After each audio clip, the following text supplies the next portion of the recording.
السلام علیکم دوستو، یہ ویڈیو بھی ایک عجیب سے موضوع پر ہونے والی ہے۔ ایران کے حکام نے کپڑے اتار کر احتجاج کرنے والی ایک طالبہ کو ہفتے کو گرفتار کیا ہے۔ رپورٹس کے مطابق خاتون نے ہراساں کیے جانے کے خلاف احتجاج کرتے ہوئے یونیورسٹی کے باہر اپنے کپڑے اتار دیے تھے۔ خبر رساں ادارے AFP کے مطابق ایران سے باہر متعدد نیوز آؤٹ لیٹس اور سوشل میڈیا چینلز نے رپورٹ کیا ہے کہ خاتون کو Tehran Azad university of science and research کے اندر بسی ملیشیا کے ارکان کی جانب سے ہراساں کیا گیا تھا اور ان کا اسکارف اور کپڑے پھاڑ دیے تھے۔ بعد ازاں خاتون احتجاجاً کپڑے اتار کر یونیورسٹی کے باہر بیٹھ گئی اور صرف اپنے زیر جامہ میں سڑک پر چلنے لگی تھی۔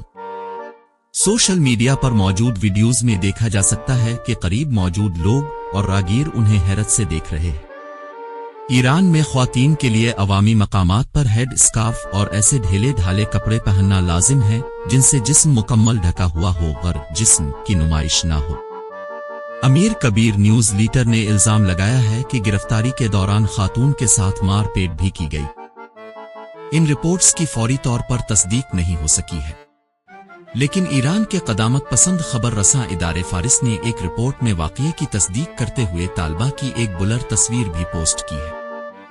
فارس کی رپورٹ میں کہا گیا ہے کہ طالبہ نے کلاس میں وہ نامناسب کپڑے پہن رکھے تھے اور سیکیورٹی گارڈز کی جانب سے ڈریس کوڈ پر عمل کرنے کی وارننگ کے بعد انہوں نے کپڑے اتار دیے۔